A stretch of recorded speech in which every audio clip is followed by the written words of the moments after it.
Good afternoon, ladies and gentlemen. Apopka High School welcomes you to Joe Sterling Gymnasium for game number 4 of the 10th annual Metro versus Florida Challenge. The event that puts the reputation of the Orlando Metro Conference on the line against some of the best teams in the greater Central Florida area. Please welcome our guests. Wearing the gray jerseys, visitors on the scoreboard from Lake Brantley High School. They are the Patriots. And wearing the white jerseys, home on the scoreboard representing the Orlando Metro Conference from Edgewater High School, please welcome the Eagles. Let's meet the teams. We'll begin with our guests from Lake Brantley. And we'll start at guard with 6'1" senior number 0, Isaac Ogando.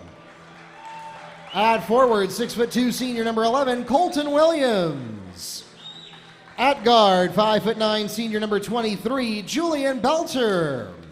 At wing, 6'1" junior number 33, Declan McFadden. And finally for the Patriots at center, 6'7" sophomore number 34, Jack Klinger. The head coach of the Patriots in his 16th year at Lake Brantley, Mr. Mike Cuff. And now let's meet the lineup for the Edgewater Eagles. Starting at guard, 6'1" junior number 1, Tre Simmons. At guard, 6'1" junior number 2, Amari Butler. At wing, 6'5" senior number 11, Navuan Peterson. At forward, 6'5" senior number 12, Xavier Barbel. And finally for the Eagles at guard, 6'2" junior number 24, Markel Stayer. The head coach of the Eagles in his 6th year at Edgewater, Jason Atherton.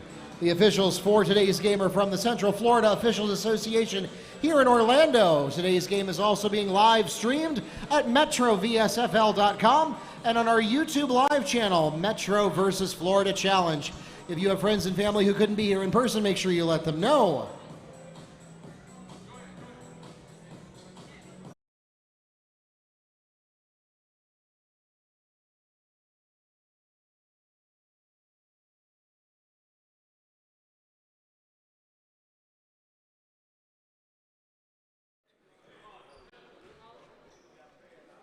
And good afternoon, ladies and gentlemen. My name is Mark Barchi, Media Director for the Metro vs. Florida Challenge, joined by Neil Fisher from the Apopka Chief.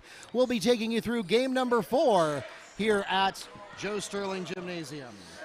Absolutely. Good to be here and good to continue to roll on. Markel Stayer opens the game with a long 2-point jump shot.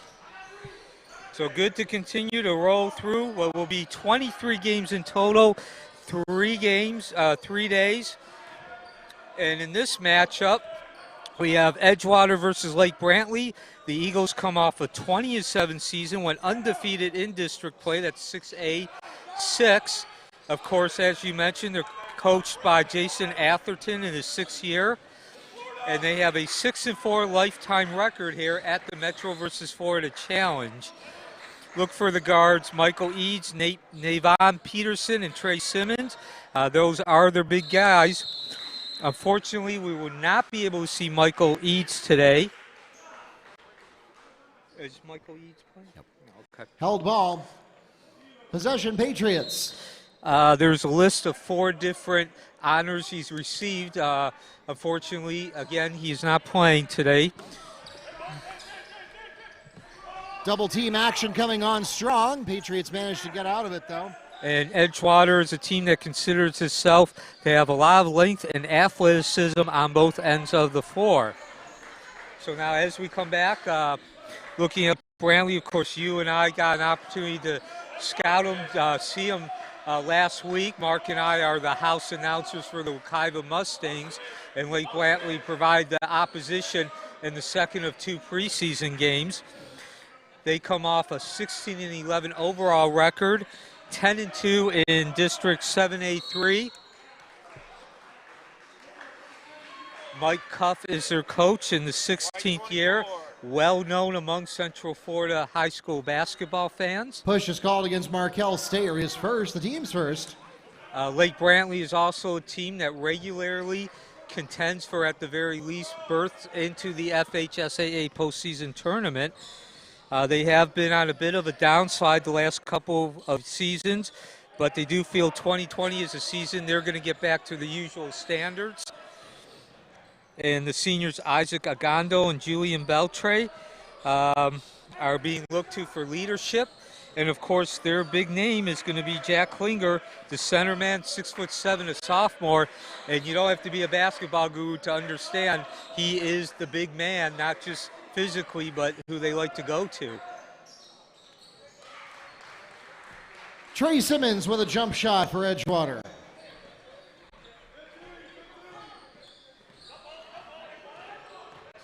So once again, we've seen this in the previous 3 games as we get a turnover, man-to-man defense by both teams. Navuan Peterson steals 2 for the Eagles. So a 6-0 opening for Edgewater. We saw Lake Brantley do pretty well in the preseason classic at Wekiva last week. Another turnover here, though, not the way they wanted to start this game.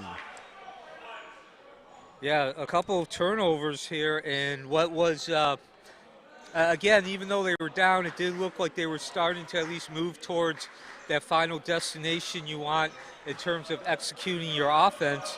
The 2 turnovers, of course, will stop that momentum.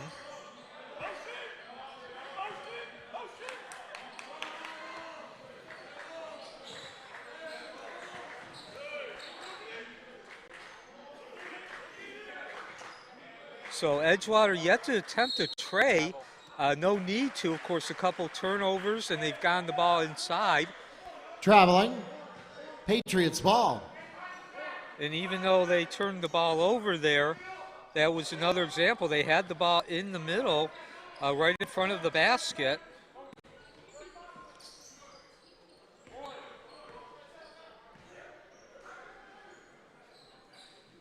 Edgewater also opening up here strong in percentage, 3 of 4 from the field. Again, obviously you're going to have a higher percentage the better the looks are, and Edgewater has done exactly that, yet to find themselves in the need to attempt a tray. All their shots coming from within the paint.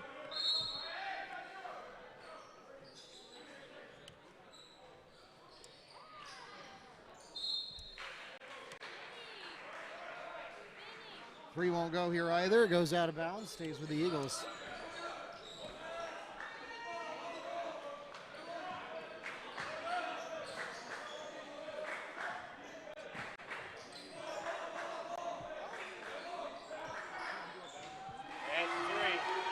Markel Stayer for 3. Well, Neil, I may have heard your criticism about the lack of perimeter. Is there some right there? Yeah, well, you know, truthfully, that wasn't meant as a criticism. It was just meant to prove my my point, which was that they really were getting some good looks at the basket.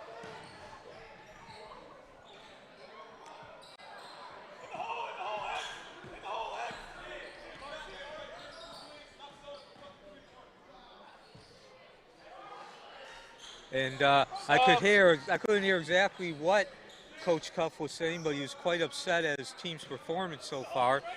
Yes, I believe something about not settling for 3-pointers. Julian Beltre.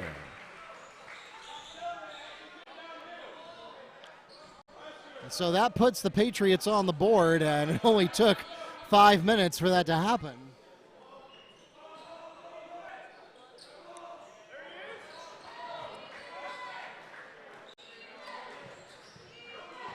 Again, both teams opening man-to-man. We have yet to see really a team rely on another defensive concept here through these first 4 games.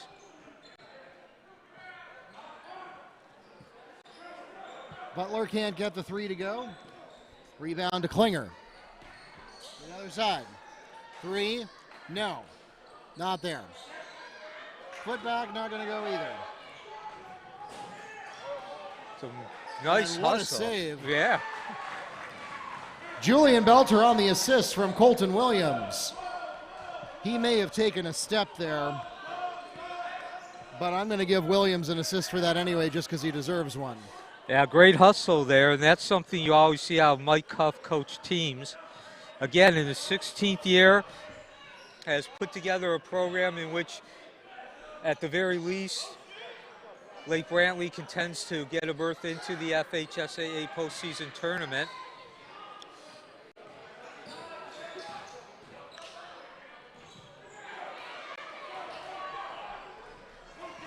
Williams on the rebound. Will go to the other way. No foul called. Simmons gets a steal. Tre Simmons to Navuan Peterson for an Eagle dunk. So again, transition for Edgewater. Multiple subs over here too. The referees are supposed to tell the coach they got to go to the exit. And so far, Mark, we haven't really seen anything, I'd say, heavy contact, but there has been quite a bit of physical play. So this has been a fast pace, also time-wise quick first period here.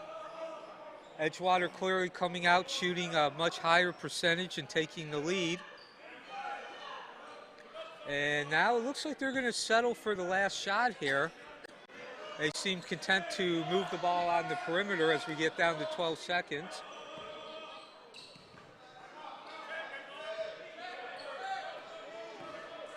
And now they're going inside with 5 seconds. Back out. Oh, strong offensive rebound, but it's not going to count. Basket's good. Oh, it is good. Okay. Navuan Peterson gets the last word of the first quarter.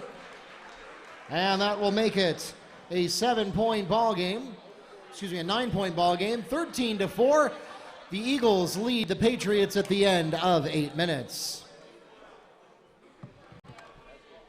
We'll be right back.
Welcome back to Joe Sterling Gymnasium for the second quarter of Eagles versus Patriots. And both teams remain in man-to-man. And I got to tell you, Mark, just the atmosphere, the environment just seems a little bit more intense. Felt like that first quarter was more of a feeling out period than a coming out and throwing your best shots.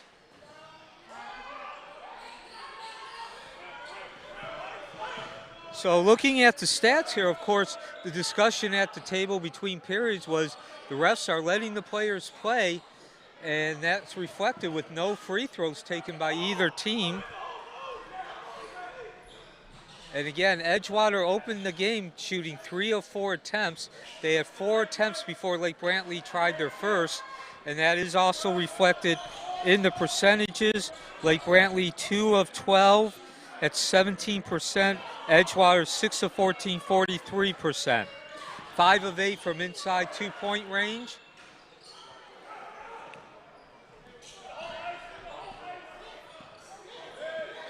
So again, as I mentioned, those first 4 field goal attempts were inside the paint. There was no need to go for the tray. Just to give you an idea of the aggressiveness as far as getting the ball inside, taken on by Edgewater.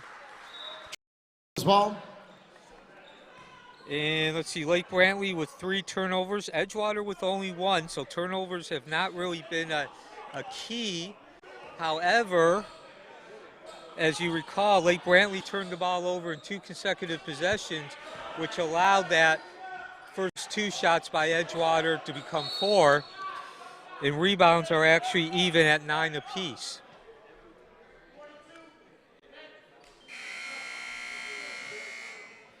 Foul is called against number 42, Frederick Wilson, his first personal foul, and the team's first.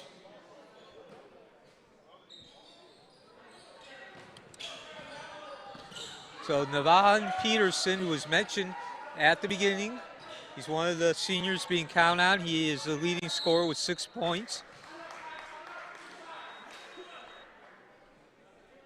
21. Foul is called against Patriots, number 21, Eric Vandendrish. It's his first, the team's second. At the line, shooting 2, the Eagles. So again, the first free throws taken by either team. Peterson with 6 points, leading scorer. And your leading rebounder is Xavier Barbel with 3. Ooh. 0 for 2 at the line for Matthew. Yeah, opportunity for Edgewater to get the lead over double digits and really put some more tangible pressure on Lake Brantley here.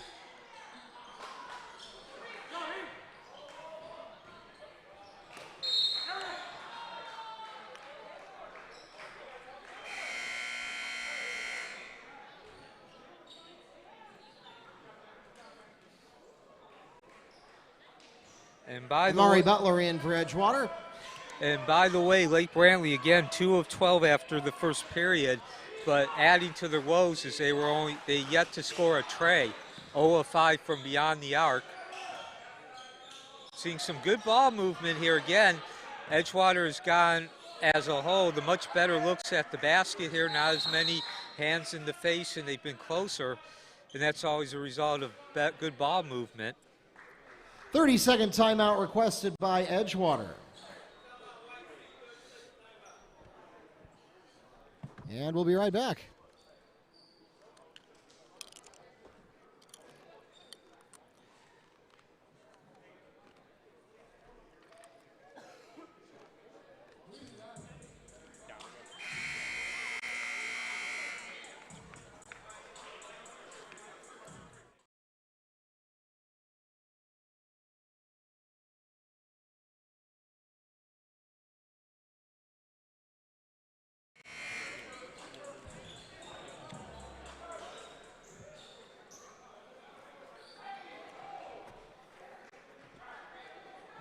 All right, we're back here at Joe Sterling Gymnasium. Mark Barchi and Neil Fisher here with you. With 5:26 remaining in the second quarter. And Edgewater so far dominating the offense. I mean, while their score is not exactly barn burning itself, they have effectively thwarted the Lake Brantley effort. But here Edgewater will be called for traveling. Patriots ball. So again, Mark, to further discuss your point there, 17% for Lake Brantley at the end of the first quarter from the field, and I don't think that percentage has really gone up much. Jack Klinger on the pass from Isaac Ogando. So when your opponent's shooting 17%, 43%, which was Edgewater's total, might as well be 75 or 80.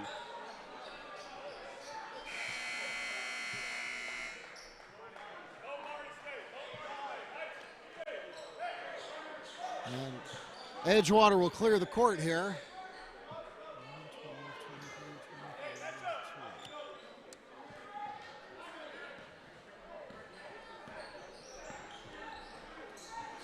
So again, this is the Metro versus Florida Challenge. If you're new to this, first time watching it, it's based on about half a dozen events in the college, the first of which chronologically was ACC versus Big Ten Challenge.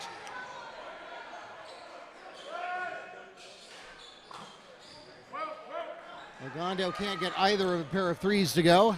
And there are 23 games which are going to be played over the course of 3 days, today, Friday, and Saturday. Butler to Peterson for 3. And in each of those 23 games, there's a representative from the Metro Conference taking on a representative of the Florida contingency. The Metro Conference consists of all the public high schools in Orange County. Ward to Ogando for 3. He's been trying to get that shot to fall for a few possessions now, and it finally goes for him. Yeah, in Lake Brantley, as I mentioned when we went to timeout, it looked like their percentage really hadn't gone up, but since then... Peterson for 3 on the pass from Boles. So since that timeout, Lake Brantley's drained a couple of baskets. Unfortunately, so has Edgewater.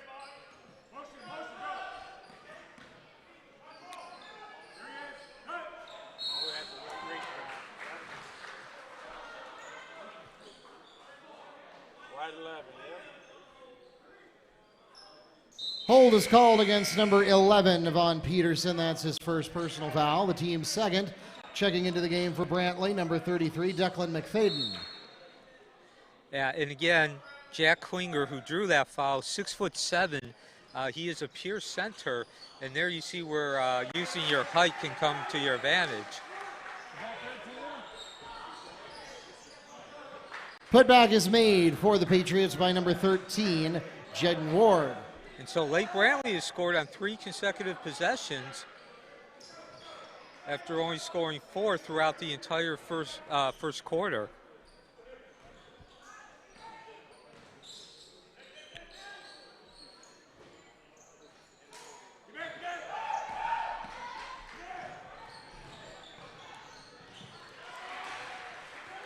Navuan Peterson on the layup. Well, Neil, there's that inside motion we were looking for, and we haven't seen a lot lately. Ward to Ogando for 3.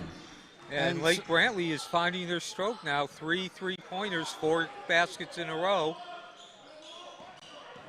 And they can stay in this ball game as long as they can keep hitting those shots. But so far, haven't seen a lot of interest or success by Lake Brantley trying to get to the inside. Timeout, Patriots. 30-second timeout. We'll be right back.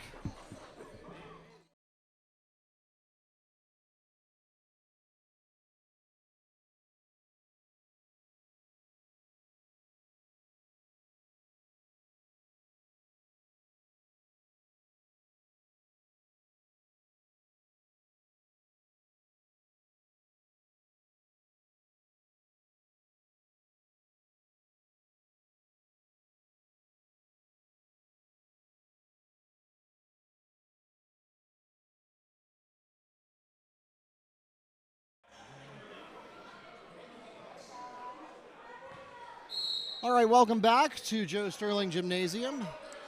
Yeah, and Mark here, while we dip under 2 minutes, just also like to remind the fans, or if you're new to high school basketball, there were a couple of very major changes administratively by the FHSAA as we get a missed shot here.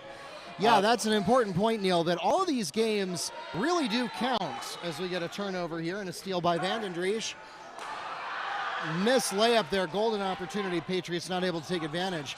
But as we started to say a moment ago, these games all count toward the postseason, even though none of them are district games by definition. Yeah, the FHSAA cut the number of classifications from 9 to 7. Stayer picks up the layup.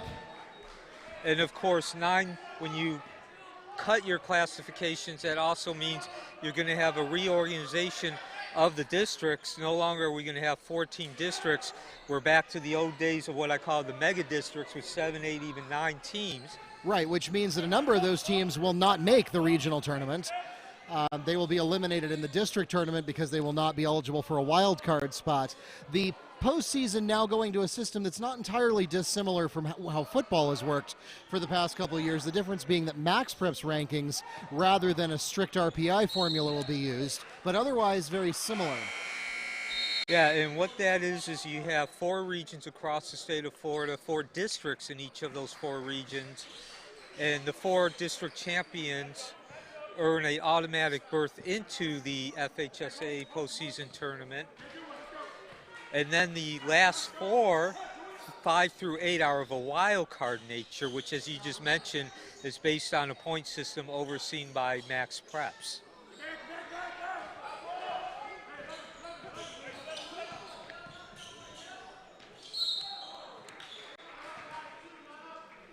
Tre Simmons is fouled on the attempt. He'll go to the line and shoot 2. The foul is called against Patriots number 23, Julian Beltre. His first personal foul and the team's 3rd. So again, Mark, a very quick first half, not just in the actual amount of time, but the feel. Part of that is that this will only be the 3rd and 4th free throw taken combined.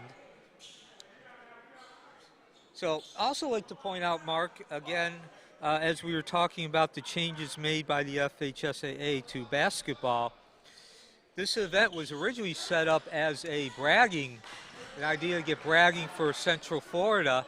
Of course, Scott Williams is the director. He started the event over at Wekiva and brought it with him to Apopka, but now there are some tangible results and measurements on the line.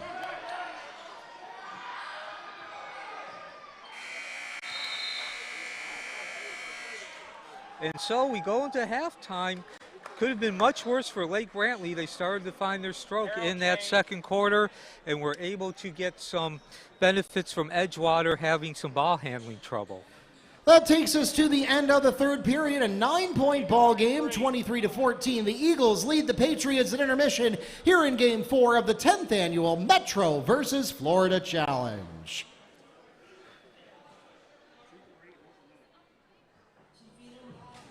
We'll take this opportunity to thank our partners who helped to make the Metro versus Florida Challenge possible, including St. Germain Chiropractic Clinics with best non-invasive healthcare services in the Central Florida and Orlando area. Most insurance is accepted. They can help you with back and neck pain, headaches, auto accidents, slip and fall, musculoskeletal conditions, and much more. Visit them at St. Germain Chiropractic Clinics.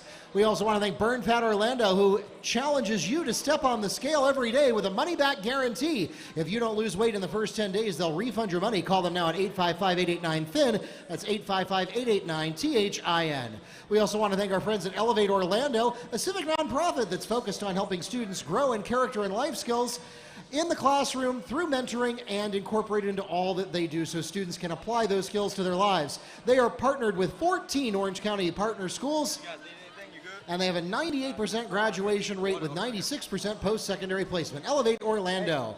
And we want to thank Commissioner Kyle Becker for his support of Apopka year-round, and particularly of the Metro versus Florida Challenge. And finally, we want to thank Baptiste Orthodontics, bracing you and our community for success. Our thanks goes to Dr. Baptiste and his team for being great proponents of our high school programs, athletic and otherwise. Also, outstanding work in the orthodontistry field. You can contact them for free consultation for braces, clear aligners, Invisalign for children and adults, and so very much more. They have 3 convenient locations in the Orlando area to serve you, including one right here in Apopka that's their newest location that opened last year. Visit them at BaptisteOrthodontics.com. And for those of you joining us online, we're going to take a quick break here at Joe Sterling Gymnasium. We'll be back in about 6 minutes with the second half of Game 4.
So Julian Beltre gets the opening word. And then we're going to get a turnover at the other end here. Boy, Neil, I didn't even get a chance to welcome the folks back, and our players have already gotten into a few tussles on each end of the court here, so it looks like we're in for an exciting and fast-paced second half. Again, welcome back. My name is Mark Barchi, Media Director for the Metro vs. Florida Challenge. Neil Fisher from the Apopka Chief is here with me. Yeah, again, Mark, get ready here in the second half. Really, continuation of the first half. Nice pace here as far as the time and just the feel. Barbel from from Simmons for 2. So Edgewater opened up with a 6-0 run. They finished the first quarter with a 13-4 lead, and that remains the difference at 9-point lead. Both teams scored 10 points in the second quarter. Julian Beltre adds another jumper for the Patriots. And looking at the stats here, of course, I mentioned it throughout that second quarter. Lake Brantley just opened up very, very cold. They got a little bit higher, the percentage, towards halftime. They had a stretch of 4 consecutive possessions in which they scored. They were 17% at the end of the first quarter. They are now up to 20. That's 6 of 30 total. Again, that did go up towards the end of the first half. Edgewater is shooting actually a little bit higher. They went from 43% at the end of the first quarter to 45, 10 of 22. And in particular, 7 of 11 inside the paint, 2-point range.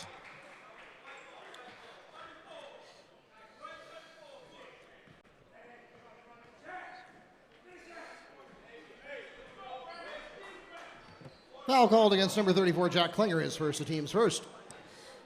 So as I mentioned, Edgewater opened up converting their first 4 attempts, 3 of which were from inside the paint, and they actually have they didn't shoot a lot of three-pointers to begin with. They now actually have taken 11 3 and 2-pointers. But again, when you don't need to take a lot of three-pointers, that means you're getting open inside the paint.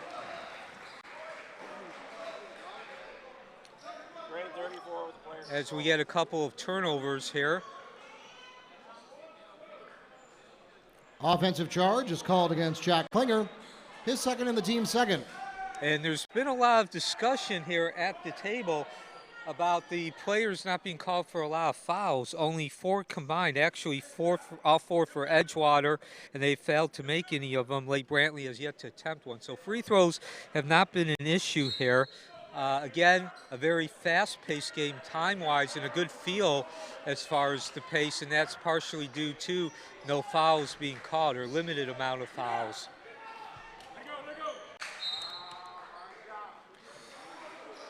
And really what's kept Lake Brantley close enough to still win the rally and overcome that poor shooting and that poor shooting in particular at the start.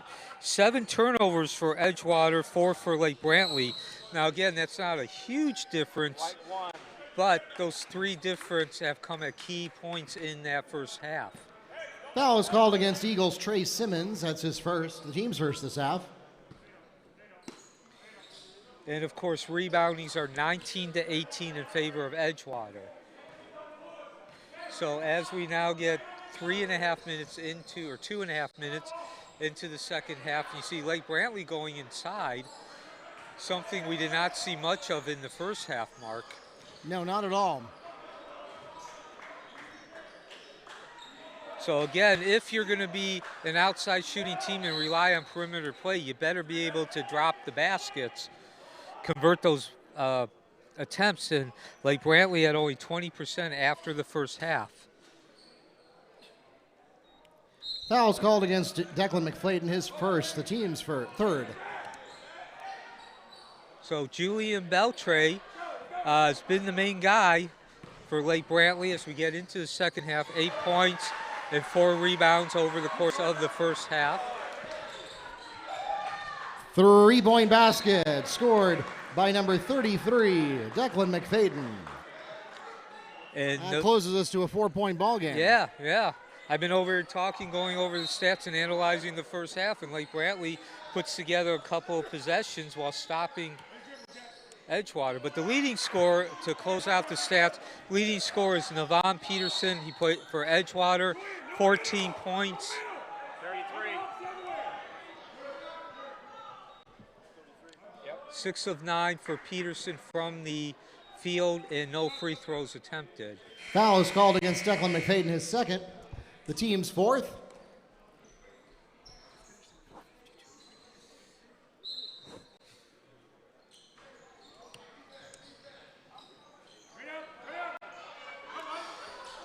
So both teams have and continue to go man-to-man.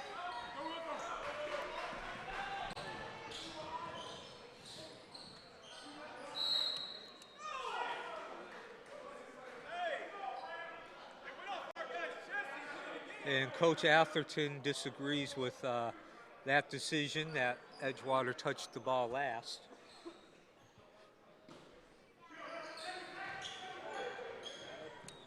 Oh, nice inbound pass there using the angle.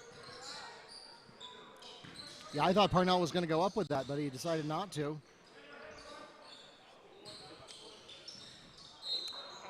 they subbing in?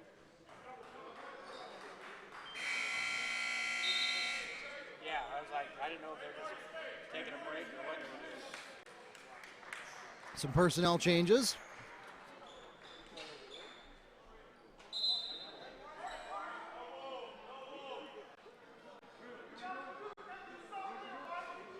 So at the beginning of this game, I mentioned that Lake Brantley is what's considered a down year for him the last couple of seasons. Not really contending to get into the FHSA postseason tournament. Offensive foul is called against number 52, Will Parnell, his first, the team's fifth. That's also a turnover. This year they're expecting a lot better results. Again, Coach Cuff has been at the helm for 16 years. At the very least, Lake Brantley's usually a contender to get into the FHSA postseason tournament, which means they're going to do no worse than second in the district tournament. That's changed, but that is the way they used to do it. And they have 1, 2, 3, 4 seniors returning. However, and you're seeing it here tonight as we get this nice transition basket, those seniors have not seen a lot of time, though, playing varsity. Declan McFadden gets under the basket for two. So, and I say down to a one-possession ball game, Neil. Yeah, and I'm saying that you're seeing that this is the first time for most of these seniors or even juniors being at playing at the varsity level, because they've been very up and down. Of course, with the 1-point differential cutting into this lead, they're on the upswing right now, but they had a horrible and cold start. Boles picks up two. Boles, beautiful move there. That's something you used to see back in the 80s and 90s when big men were still considered a commodity. Declan McFadden for three. Pass from Beltre. And again, great inside-outside movement there. And Colton, again, you can tell he's a tall guy, 6'7". That's the first time we've mentioned his name today. Offensive foul is called against Dequarious Boles. That's his first personal foul, the team's second.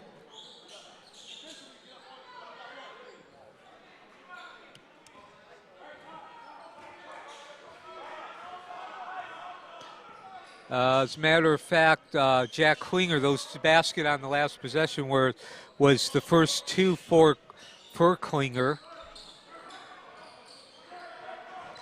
Go ahead three won't go for McClayton.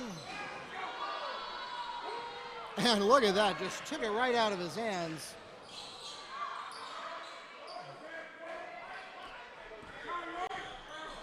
So pace certainly has picked up here as far as the up and down flow.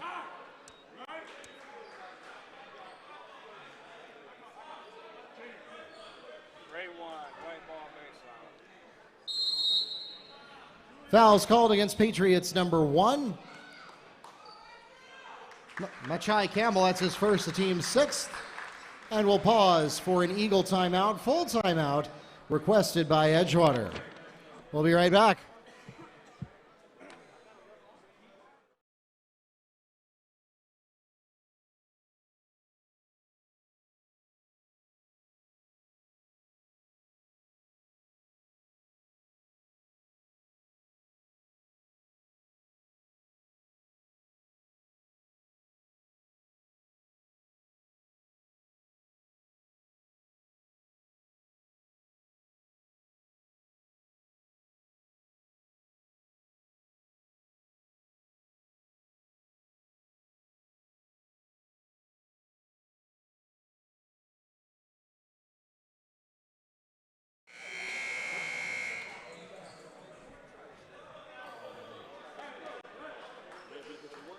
All right, welcome back to Joe Sterling Gymnasium. 2 minutes to go here in the third quarter. And again, we thought we might have had a snoozer in the first quarter, but it turns out the Patriots are not ready to go quietly into the night or even into the early to mid-afternoon.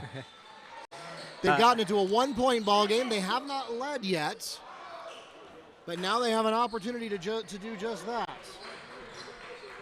Yeah, good defense here, one-on-one. Got between the basket and the shooter. So again, Lake Brantley has outscored Edgewater 7-2 in this quarter.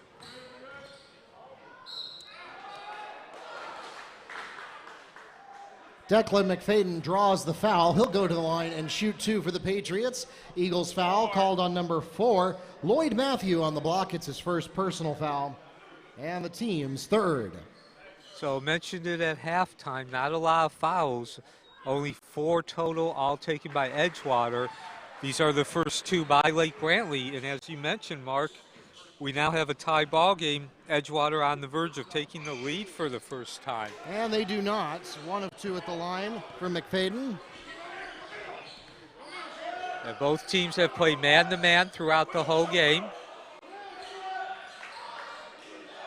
So Edgewater has shot the ball far better. Now, of course, Lake Brantley certainly has raised that percentage here in the third quarter. Goes hand in hand with cutting into a lead and eventually creating a tie. Foul called against Will Parnell. That's his second personal foul. And it's the team's 7th. At the line, shooting 2, number 4, Lloyd Matthew. However, Edgewater has also turned the ball over 13 times. And those are the first free throw made, if you prefer converted, by Edgewater.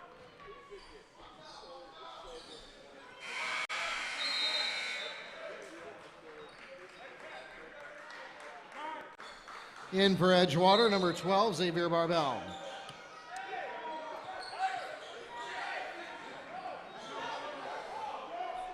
So 1:10 left. As Lake Brantley's looking to take the lead. Declan McFadden picks up 2 for the Patriots. A nice move there. That's certainly a textbook guard move there, sliding into that middle and going to the hook behind the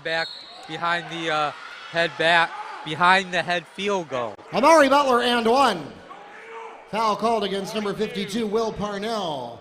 His third personal foul, the team's 8th. Butler shooting 1. And that's just what the Eagles need to let the wind out of the Patriots' sails a little bit. Yeah, absolutely. You've had Lake Brantley charging. They've been pretty much making those field goals. Edgewater's gone down a little bit in the percentage. And this is a huge momentum shifter if he had gotten it. Those were the first 2 baskets by Butler. He's 3 of 8 from the field now. I haven't said this much about Edgewater, but that was some points left on the table there.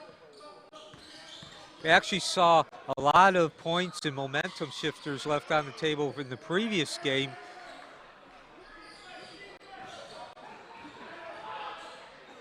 Not so the case here in this game.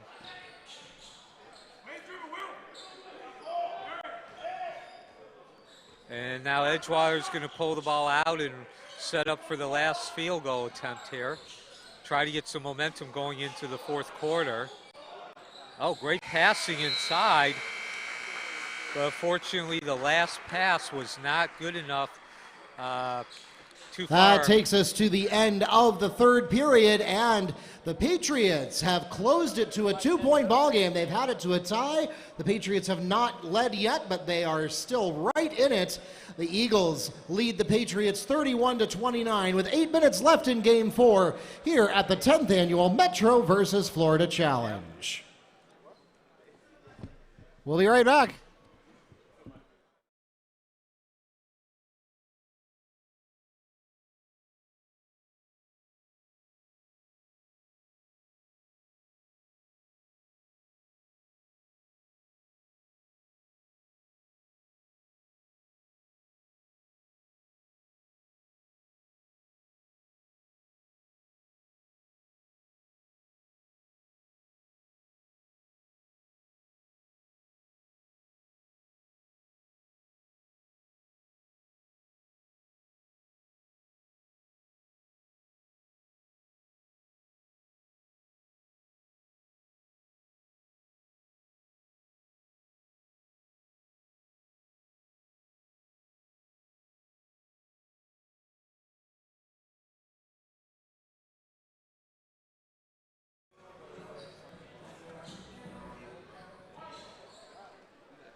Oh, gosh, that's because that's official. That's because I missed the button click on the. Yep. Yeah, I appreciate it. Thank you for telling me. Welcome back to Joe Sterling Gymnasium. Mark Parchi here with Neil Fisher, ready to take you through the last 8 minutes of Game 4. And we'll start it with a turnover.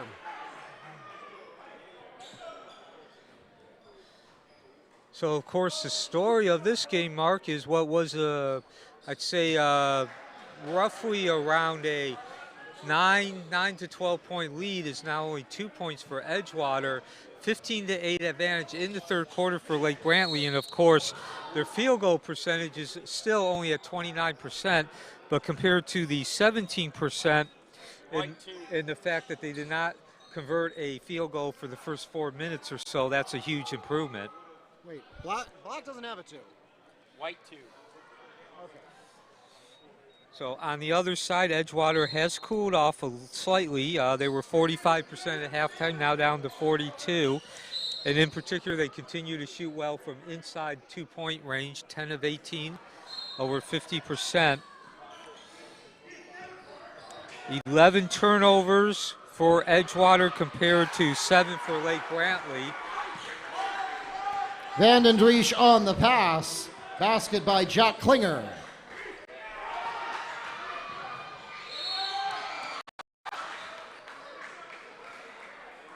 And again, those turnovers was what really allowed Lake Brantley to still stay close enough to be able to make the rally we saw in the third quarter. Foul is called against number 2, Amari Butler. His second, the team's 5th. Machai Campbell makes his first of 2. And you know, Mark, who would have thunk that Lake Brantley would take a lead on free throws, given that they've only shot, this will be only their 4th attempt for the entire game.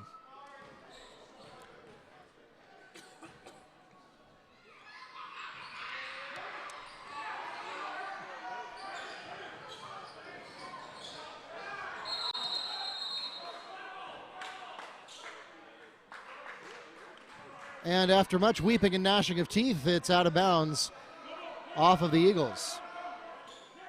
So both teams have played man-to-man throughout the game, and they continue.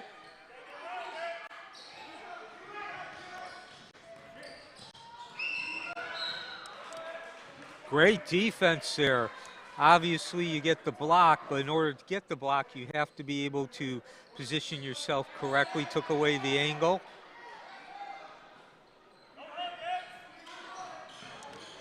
Nice pass on the inbound. You think Lake Brantley's practiced that pass and play a few times? Jack Klinger scores on the inbound.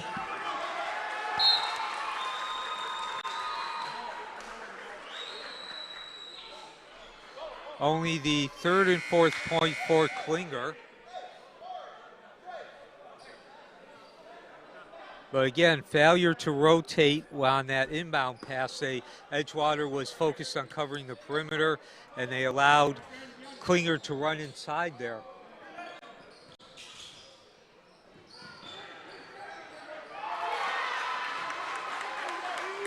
Vanden Driesch on the pass to Jack Klinger. And so Klinger, after scoring only 2 points through the first 3 quarters, has now scored 4 on the last 2 possessions. 6'7" center is now starting to exert himself.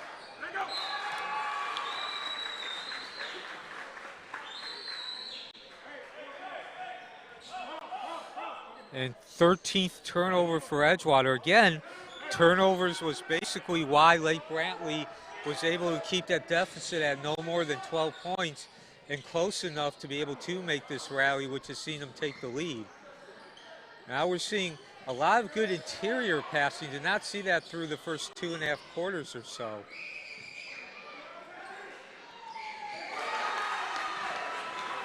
Klinger gets his own putback. 6 points for Klinger, 8 total, 3 consecutive possessions he scored. 3-point basket for Navuan Peterson. Full timeout. And we'll pause here for a full timeout. Full timeout requested by the Eagles. We'll be right back.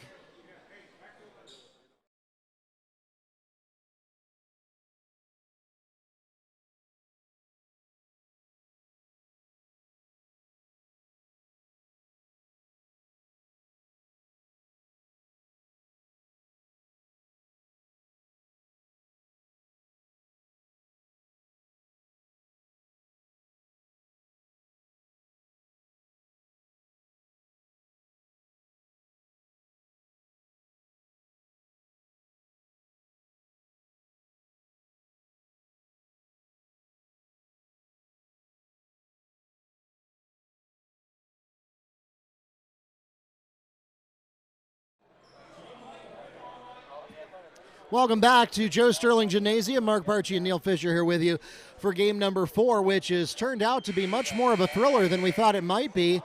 The Patriots have come back and actually taken the lead. They had not led at all until the beginning of the fourth quarter, and then it has been mostly Patriots ever since then, other than that three-pointer that we saw just before we went into the timeout. Yeah, and during this run, to be even more specific as far as individual, it's been all Jack Klinger. The big man, 6'7" center, sophomore, had 2 points at the end of 3 quarters. He has scored 8 points now. So he's into double figures already, 10 points, 4 rebounds for him. Now, with that said, he's gotten some great setups from his teammates. Passing has really improved here.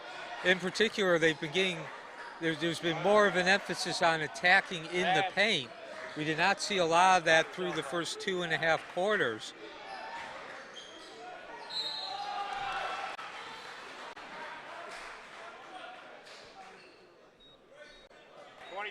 Tre Simmons gets the basket and a chance to make it a three-point play. The foul is called against number 23, Julian Beltre, his second, the team's 9th.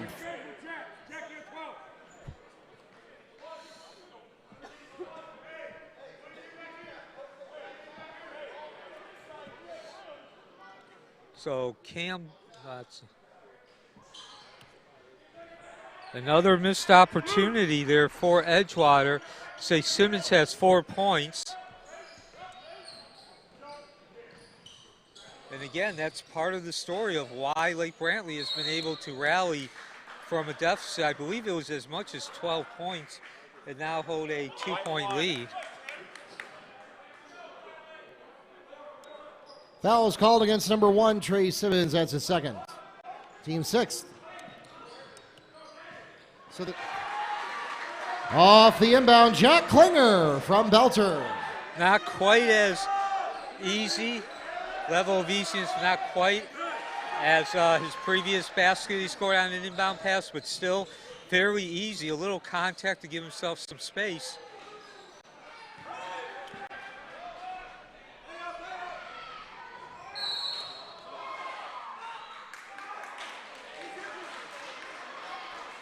Stayer and 1.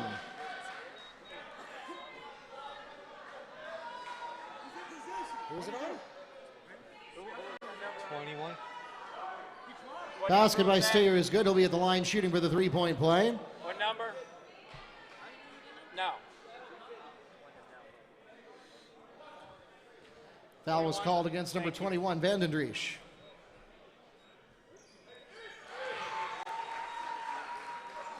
So Slayer makes 1 of 2 free throws. He's now up to 8 points. I believe that's Stayer, but I'm sure he appreciates the compliment. Yes, my bad, excuse me. Again, I hate to say it, sounding like my old man, but getting up there where the eyesight is sometimes fouls.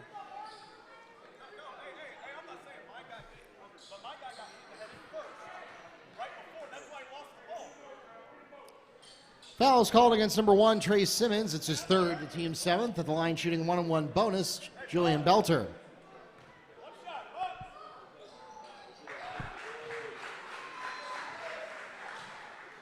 So Beltre at the line with 8 points. Now he's up to 9. He is 4 of 7 from the field. This is his first free throw, actually his second.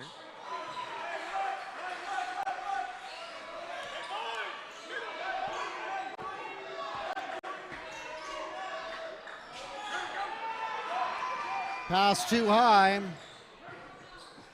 Picked off by Campbell. Opportunity here. Hey, made it work. They made it work. Machai Campbell stops for the jump shot.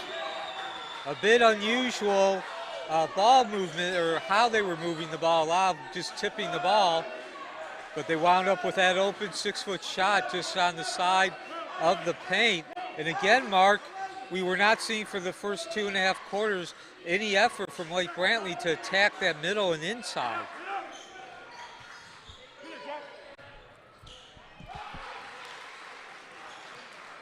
Simmons to Barbel. Is he checking in? Thank you. So with 3 minutes, 15 seconds left here, Lake Brantley with the ball. Oh, bad pass there.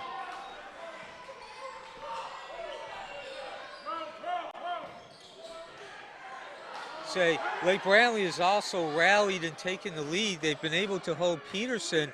He actually had 13 at halftime. He's only put in 4 points here in the second half. Full timeout, Lake Brantley.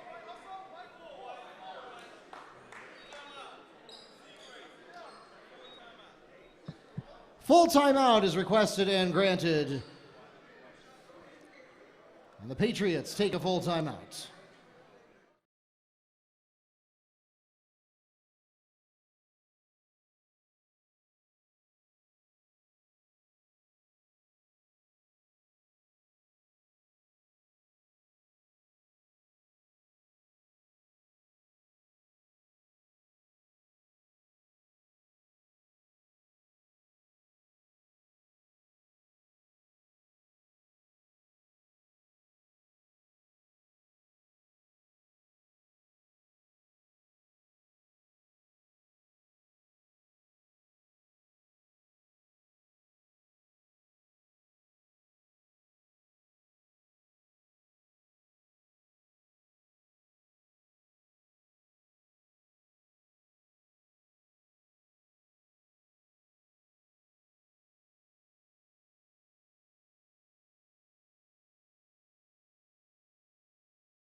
Welcome back to Joe Sterling Gymnasium.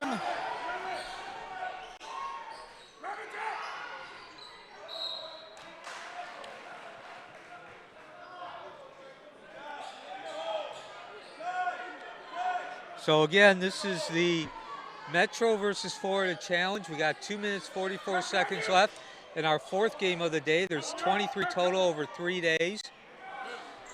And the concept is very simple. Each team in the Metro Conference takes on a team from outside the Metro Conference, collectively known as the Florida Contingency. At the end of the 23 games, we add up which side wins more games. The Metro Conference consists of all the public high schools in Orange County. Right now, Florida has a 2-1 lead. Held ball, possession Patriots. Checking into the game for the Patriots, number 33, Declan McFadden.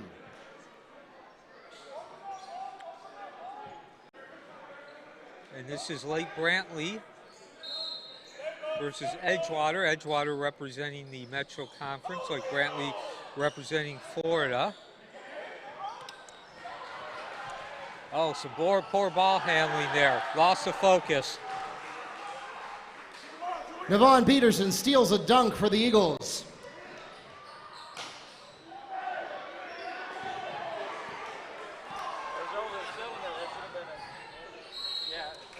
Yeah, it looked like some goaltending got away with. The Coach Cuff is pleading his case. Block is called against number 34, Jack Klinger. That's his third personal foul. The team will now send the Eagles to the free throw line.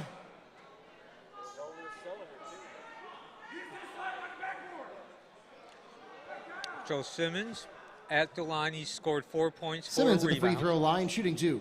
4 points, 4 rebounds, 3 assists. 2 of 5 from the field. Has yet to drain a free throw here on 3 attempts.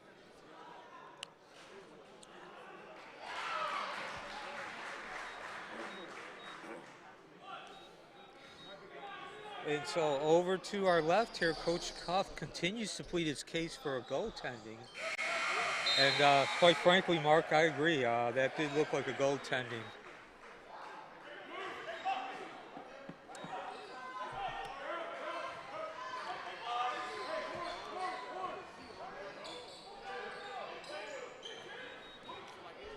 Under 2 minutes here, both teams have remained man-to-man throughout the course of this game.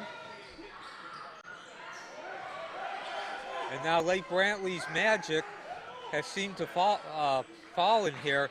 They went through a streak where they were just converting everything they threw up at the basket. They've last 4 possessions, they've only been able to score once.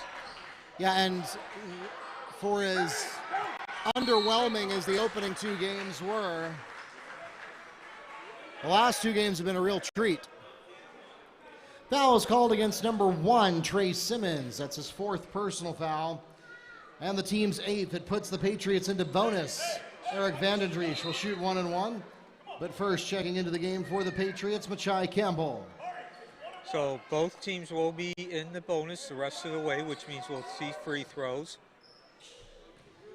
And to your point there, Mark, about the last 2 games, both of them have taken on the same story. The Metro Conference team breaking out to a double-digit lead pretty much between 9 and 12, and then holding on to that through the first half. And then the Florida contingency team coming back, rallying and taking the lead in the later stages.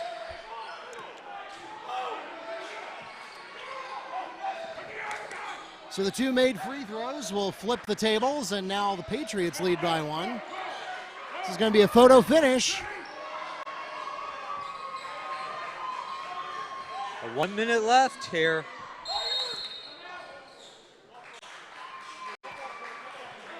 Full timeout, Brantley. Full timeout requested by the Patriots.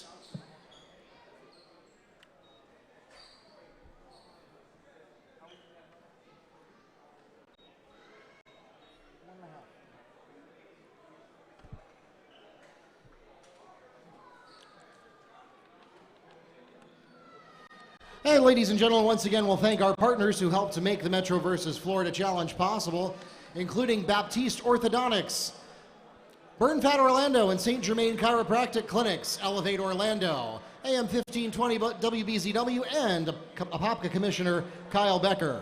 For those of you who are looking for game number 5, rest assured, it is coming to you in its entirety, and that is up next. It's the Lake Nona Lions against the Seminole High School Seminoles.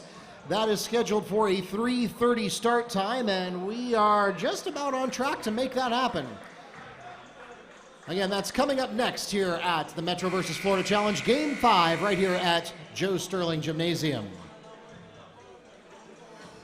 As we close in on the last 61 seconds, your leading scorers, Peterson has 19 for Edgewater, and Klinger has 12 for Brantley, all but 2 of which have come in the 4th quarter. So again, Mark, we'd also like to take this quick opportunity here just to thank those who do the video. Keith Dickinson, of course, oversees that, and a number of students work the cameras for us. Yes, and we're aware that we've had some video card issues. As you've seen some skipping a little bit, and occasionally the video seizes up and then comes back a few seconds later. 1-11. Foul called against Navuan Peterson. That's his 2nd personal foul, the team's 9th. At the line shooting 1-1, number 0, Isaac Ogando. And so rest assured that is not our camera operator's fault. That is entirely the computer's fault, as the video card is just having a hard time keeping up. We're going to take a look at that between games and see if we can get that a little smoother for the rest of the event here. In the meantime, the game rages on. 38.2 seconds. Ogando now has 8 points. 2 of 8 from the field. Those were his first 2 free throw attempts. And now it's still a one possession game, but it's a 3-point lead. Lake Brantley extending that man-to-man defense a little bit further. Edgewater says makes no difference to us. Navuan Peterson picks up a 3 that brings him to 22 points for the game. It also ties it up. And we'll pause here for an Eagle timeout, full timeout taken by Edgewater. Who scored that? 29.5 seconds left in the ball game, and we're going to be treated to a photo finish here at Joe Sterling Gymnasium. Again, your game resets. Neither team has a foul to give. Both teams facing double bonus on any subsequent fouls. Peterson leads the Eagles with 22 points, 2 rebounds. Markel Stayer also has 10 and 6 to put him in double figures. Lake Brantley has 3 in double figures. Julian Beltre has 10 points, 6 rebounds, 2 assists. Declan McFadden, 11 points, 2 rebounds. Jack Klinger with 12 points and 6 rebounds. These last 7.5 minutes to take his team up to a tie game, 48-48.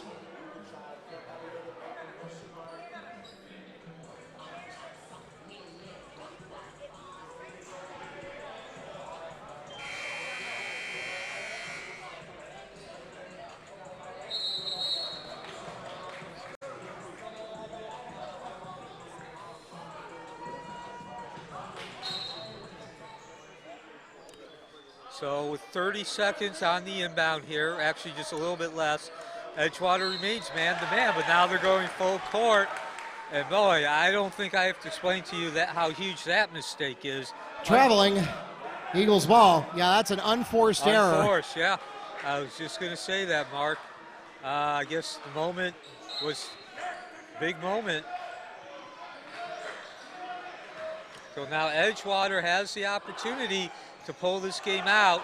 And it looks like they're not going to give Lake Brantley an opportunity to score the last points. They're going to say, we're going to take our chances with the last field goal attempt. Strictly from an administrative perspective, we desperately need this to not go into overtime.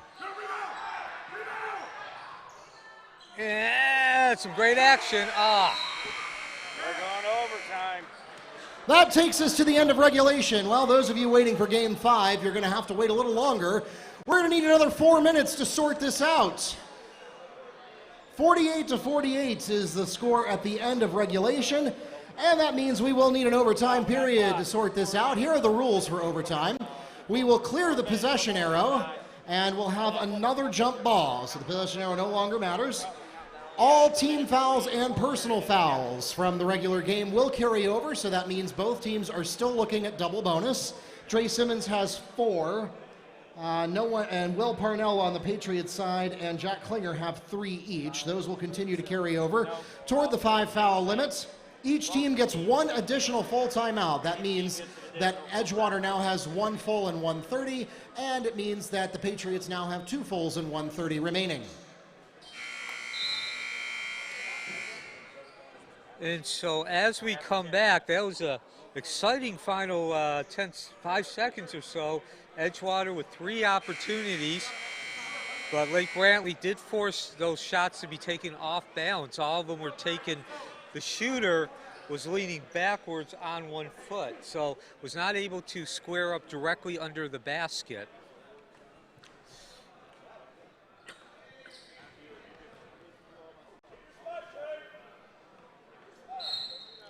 All right, here we go. The first overtime of the 10th Metro versus Florida Challenge.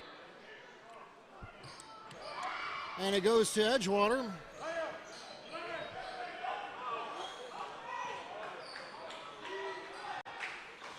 So Lake Brantley, as we mentioned, started off about as cold as the team could. 17% after the first quarter.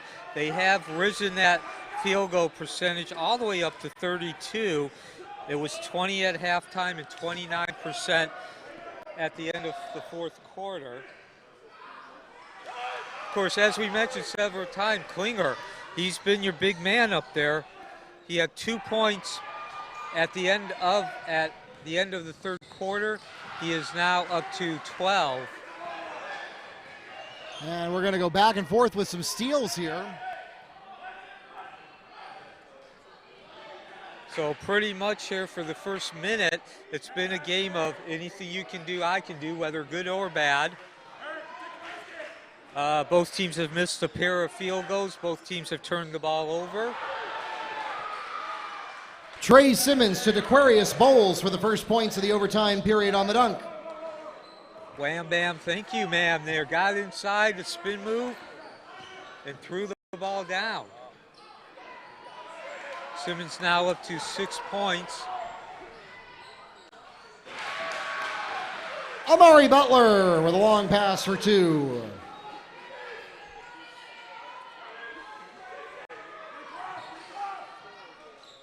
And now Edgewater is extending that man-to-man defense.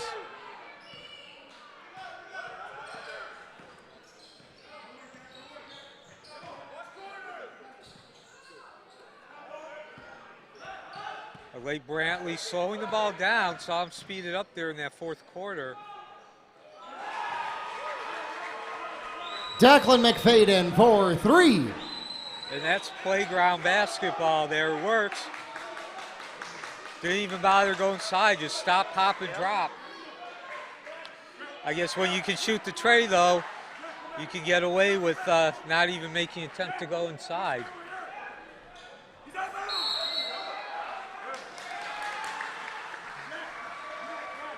And give credit there to Declan McFadden forcing that ball to go out of bounds. Patriots ball. Yeah, relentless defense there. He also did a good job of not putting the, using his body incorrectly. Used his body in order to prevent the ball carrier from moving back and let his hands do the actual work as far as getting the turnover. 3 won't fall for Ogando. So high risk, high reward there. Taking that 3 does not pay off.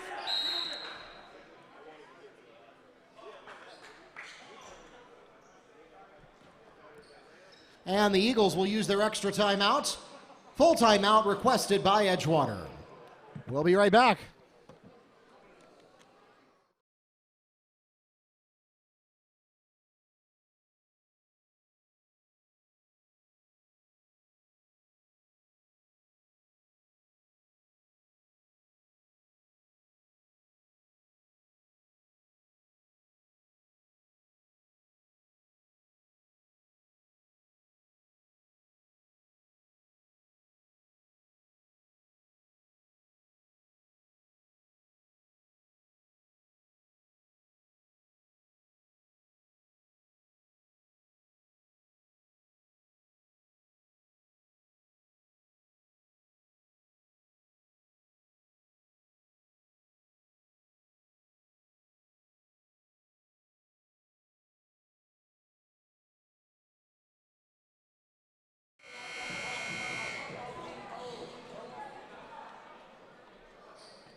All right, welcome back to Joe Sterling Gymnasium. Just over a minute remaining in the overtime period. Edgewater up 52-51. Patriots definitely not ready to give up the ghost just yet. Yeah, and Lake Brantley again, 32%, started off 17, missed their first 5 field goals, and did not score for the first 4. And just under 50% at 48 for Edgewater. 19 turnovers for Edgewater has allowed Lake Brantley that opportunity to come back and rally. Only 12 for Lake Brantley. McFadden gets the steal, and now the Patriots are in control. Long 3, and it nearly goes. That's one of those you got to ask, why go for that? Why, when you have 40 seconds left in the ball, and you only need 2? I don't know, Mark. I know my coach would have never have agreed with that, going back to my high school days. But we've seen 2 3-pointers, high risk, high reward on the last 2 possessions for Lake Brantley.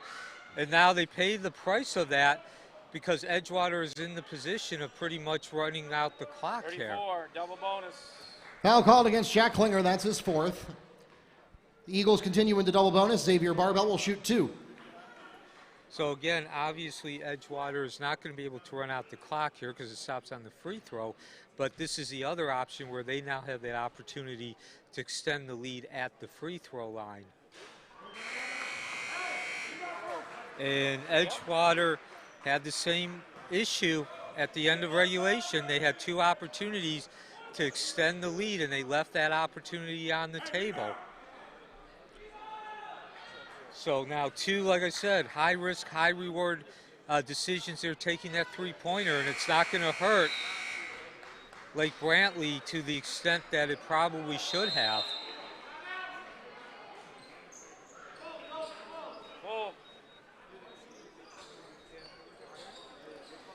And now the Patriots will take their extra timeout for the overtime period. Full timeout, Patriots, 20 seconds left in the ball game.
So we come back here, 53 to 51, down to 15 seconds. Does Lake Brantley go traditional, conservative, or do they go with the Tre? They're going to go with the 2. Julian Beltre. And we'll pause for a timeout. That ties the game once again with 2.9 seconds on the official clock. And it'll be a 30-second timeout. Who scored? Who took it? Who took the timeout? Beltre. Who took the timeout? You say Beltre? Yes. And it's 30. Yep.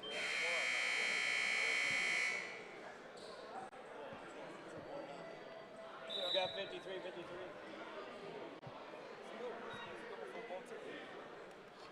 All right, Neil, so that once again puts us into a situation here where the Eagles are going to have 2.9 seconds. And you have to remember, this is not the NBA. So you get the ball wherever it was when the timeout was called. You don't get to move the ball to the front court. Yeah, and that means Edgewater will be inbounding in the back. By the way, Beltre, who scored the last basket, now is 12.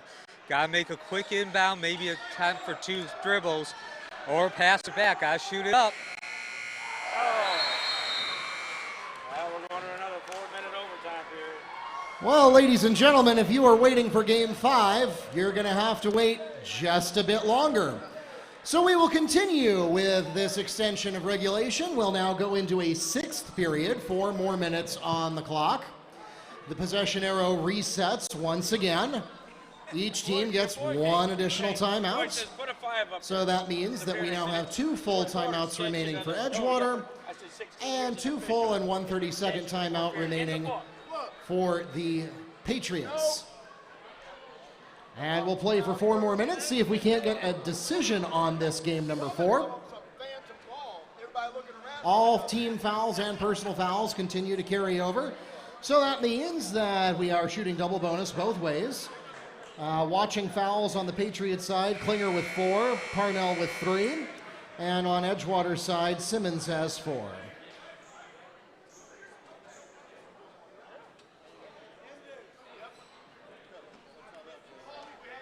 I have no idea.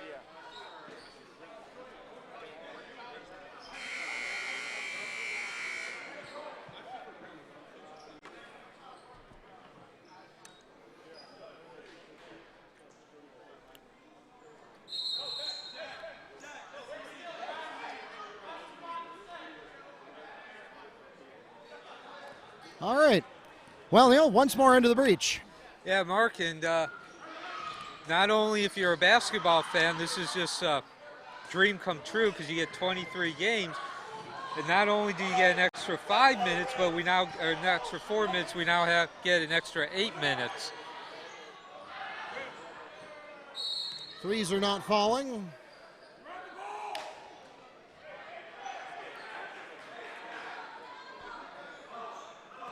Same way we started the first overtime period. 2 missed field goals.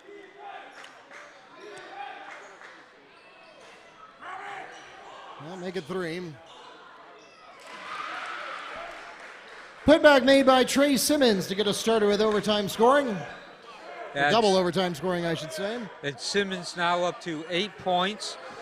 Beautiful rebound there, getting his body between three Lake Brantley defenders.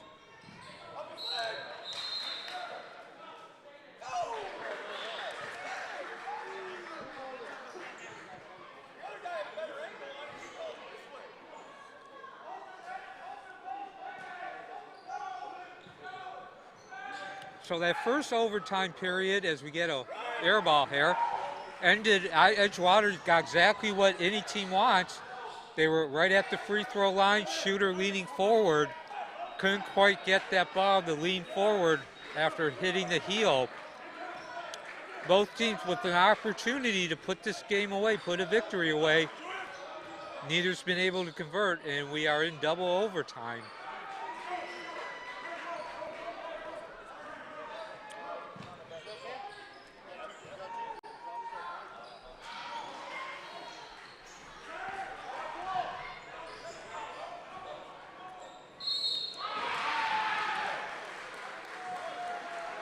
Dequarious Boles and 1.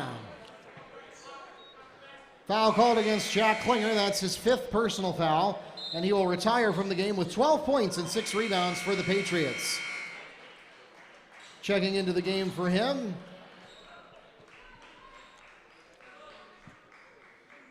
is Machai Campbell. So Klinger, of course, was a major component of Lake Brantley rallying in the end of the 3rd quarter, beginning of the 4th. 6'7" center, sophomore. That's going to hurt big time.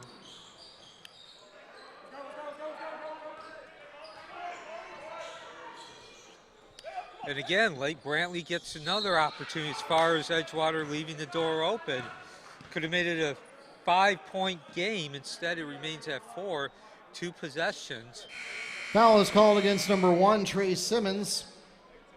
That's his 5th personal foul. He'll retire from the game with 8 points, 7 rebounds, and 4 assists. Checking into the game for him is number 24, Markel Stayer.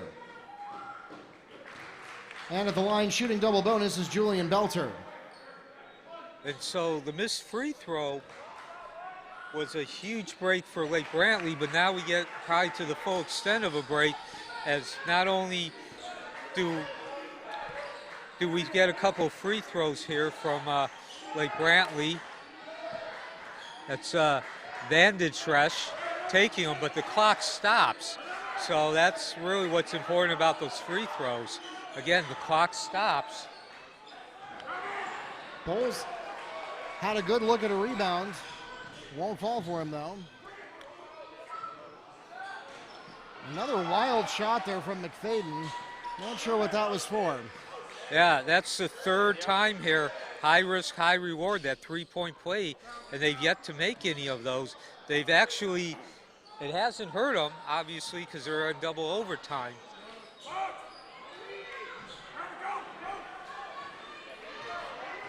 Opportunity in transition? No. Too hot on the layup.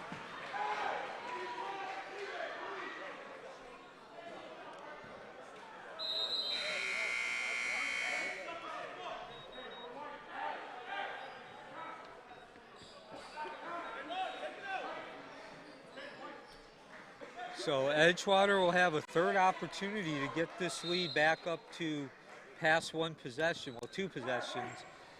Looking at 4 points, possibly 5. They do have an opportunity to take some time off this clock as well, as we're now under a minute and a half. And that's what Edgewater looks like it does.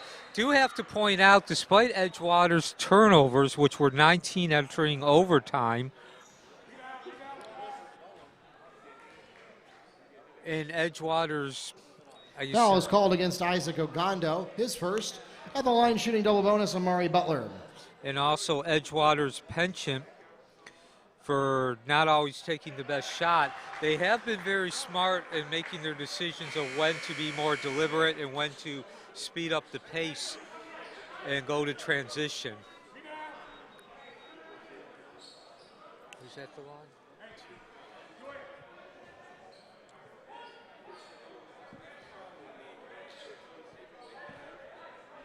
Butler with 4 points.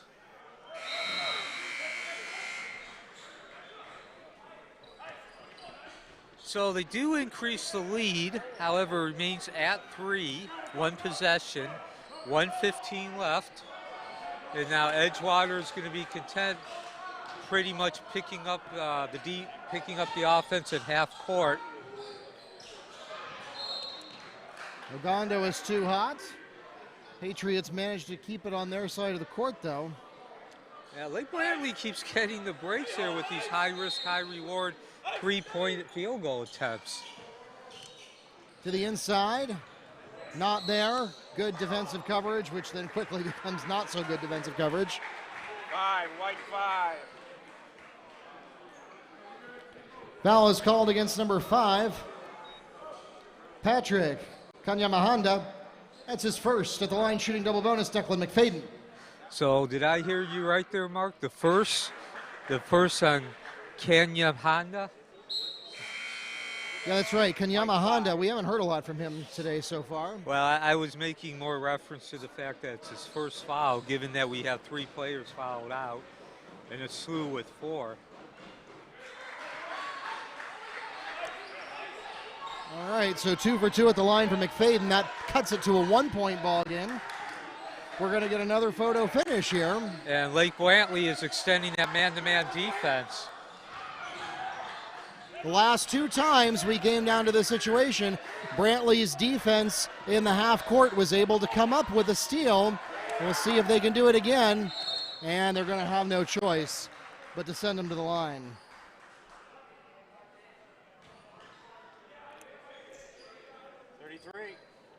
The hold is called against Declan McFadden. That's his 3rd personal foul. At the line, shooting double bonus, Amari Butler.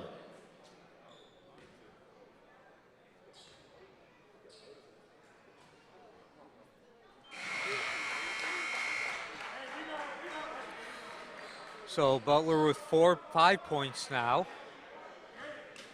He is 2 of 5 from the field. That's his first free throw attempt and his second.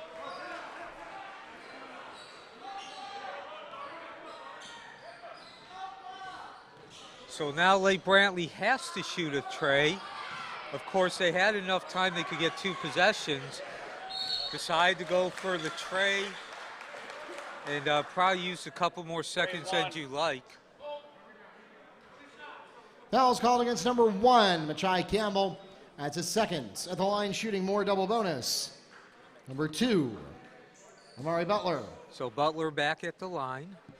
He's now up to 4 points, 2 of 5 from the field. This can't be right. And if he hits either of these, it's all but a sealed fate. And he does hit the second one. So the Patriots now have a very tall order because it's a 2-possession ball game. 16 seconds left. They got to move fast. Yeah, and Butler's actually scored 7 points. 3 won't fall. Offensive rebound. And that should just about do it as we're under 5 seconds. White 2.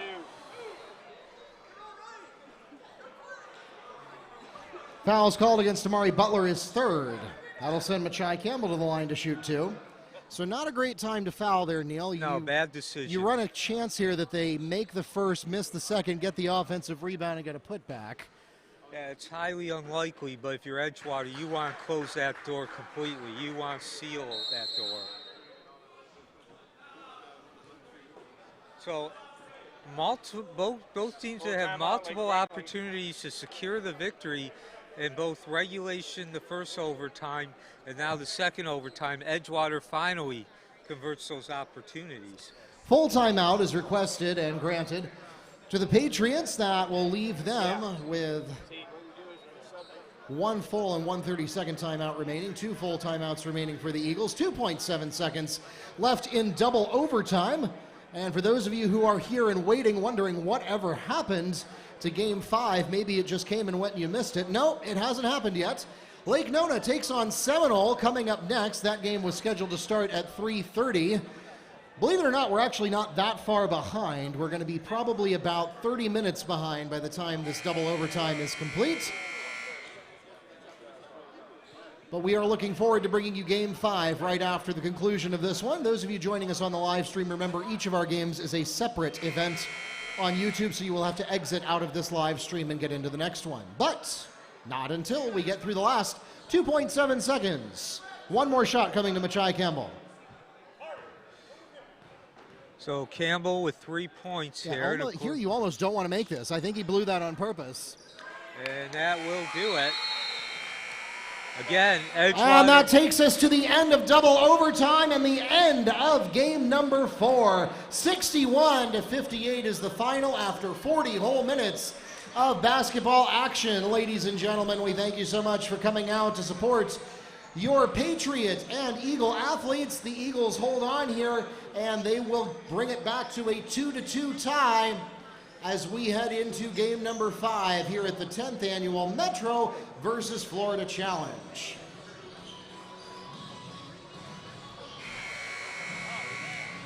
For those of you who are listening to us online, we will see you in about 10 minutes on our next live stream, which will be on our YouTube channel, Metro versus Florida Challenge. We'll see you there.